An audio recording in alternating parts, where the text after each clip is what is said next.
So, as you've probably guessed from the title, this is going to be a little bit different. I'm just going to be showing how to do some basic mapping stuff in FinalAlert 2 for Yuri's Revenge.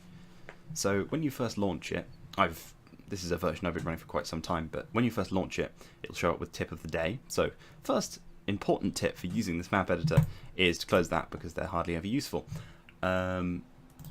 Next, you're going to want to go to options and turn off beginner mode, because that restricts a lot of what you can do. It is handy if you just want the basics of like terrain stuff and placing things, but it's not very useful for when you want to do triggers or anything like that. So turn off beginner mode. Right, so I'm just going to be showing how to do a pretty simple sort of thing. So creating a completely new map on a 60 by 60, make it a little bit larger than the normal. And yeah, let's do temperate. And I'm going to set the starting height to 2, because then you can have things like pits in the ground, and which makes the terrain a bit more interesting and levels things out like that. So first off, I'm going to go to player locations and delete all of these, because the map just creates them at the very beginning. So with FinalAlert, you can, just like in game, you can coast around with right click, and that's the most convenient form of movement for me personally. And there's also this mini map down here where you can also use it like that, but you can't use the arrow keys like in game, so that's just a thing you can't do. One thing that always annoys me, even though you don't have to do it, is this bottom line here of the blue line goes over the red one. So I always just do that so that it's equidistant, so that it actually shows you what the visible portion of the map will be. So red is the functional edge of the map, and blue is the visible portion of the map. That's just worth noting. So what we're going to be doing is using some of the very handy built-in tools like the cliff painter. So a lot of people will tell you that you should use this thing down here to paint your cliffs, but really, unless you have to, that feels like a bit of a waste of time, because it's just so much quicker to draw cliffs like this.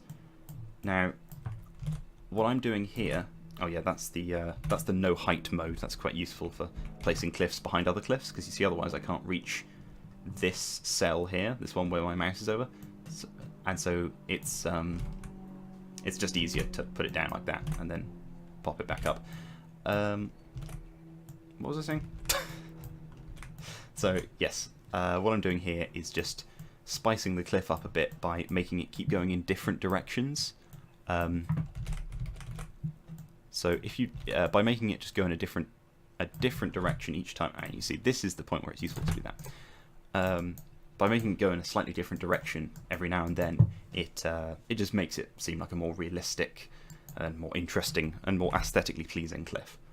One thing that's quite useful here is the framework mode, where you just press Control F and it'll show you like the cliff numbers, and so you can counter repetition by looking at framework mode and looking at the numbers and going, oh well, you know, say for instance we've just got 4 3 times in a row here, and we go, oh no, that looks ugly, and I mean that's fairly noticeable in the normal view as well. Oh no, that looks ugly, I'm going to put a 2 over it.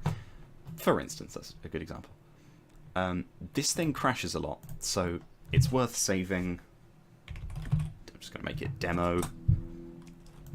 It doesn't matter. Okay, so yeah, it's worth saving quite a lot when you've done basically anything. Now, because the height thing is weird, sorry, that probably hurts your eyes. Because the way height works in this game is weird. To fill up these cliffs, to get them to, you know, up cliff height, you have to just raise the terrain like that.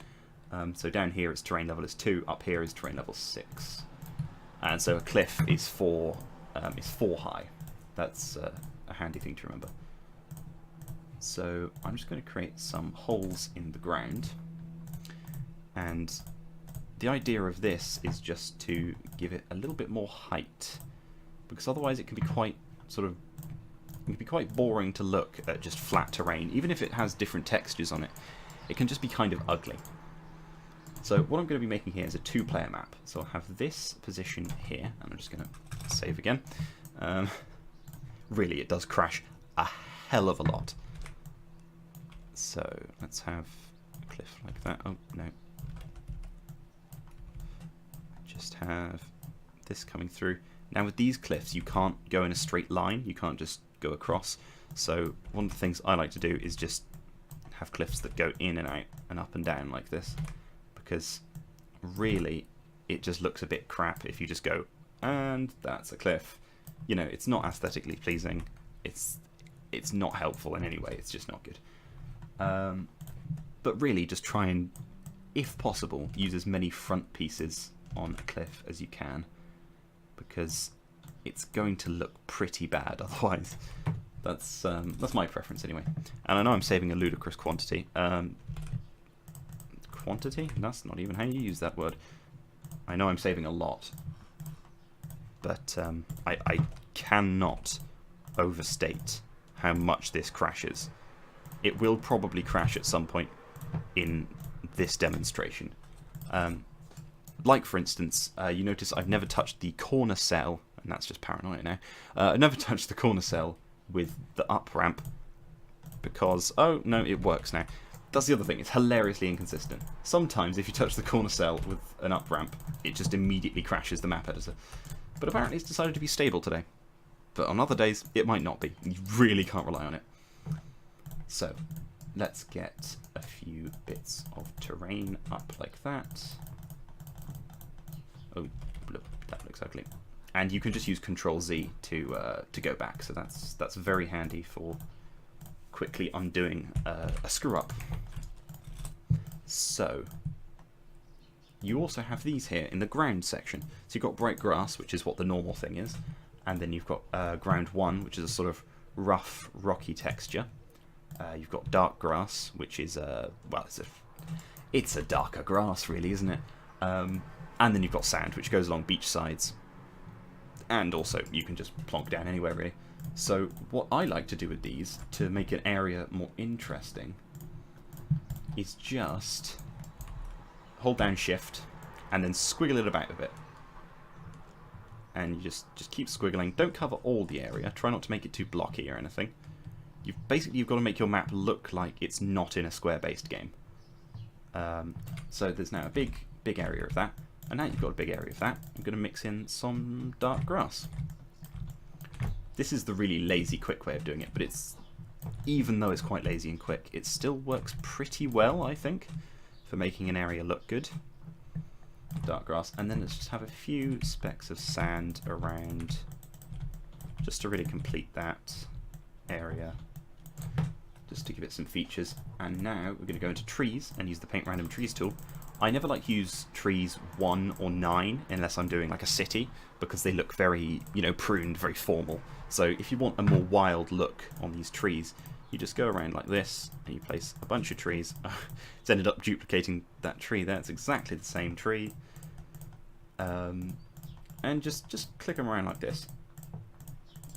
And now we've got some trees. And now we're going to go to the overlay section over here, all overlay, and go down to the rocks. So let's get some rocks in here. Rocks. So even though these are S rock, which is the snow rock, you can use them on temperate because they actually have separate art for the temperate theatre. So you don't need to worry about that being all strange. So now what you can see here is already, just with a little bit of squiggling about, we've got a pretty nice little area. Now one thing, I just did it there without actually explaining, one thing you can do very handily with this is just go into buildings, then other, and then if you want to find something, you just start typing the letters. There's no like dialogue box or anything, you just start typing the letters and it'll take you to that. So now I've got some cottages. I'm going to have a little building here. And now we've got a small rural area, which is a couple of minutes, and you've just got quite a nice looking area with some interesting buildings and stuff. And yeah, it's a pretty simple way of doing maps and stuff. So I'm going to continue with this, but I'm going to do it in the next part, because in the next part we're going to be looking at stuff that's slightly more complicated, and I'm going to fuck that tree up because it looks really bad. Oh, and that one looks bad too. No, go away, go away, go away. Bad trees.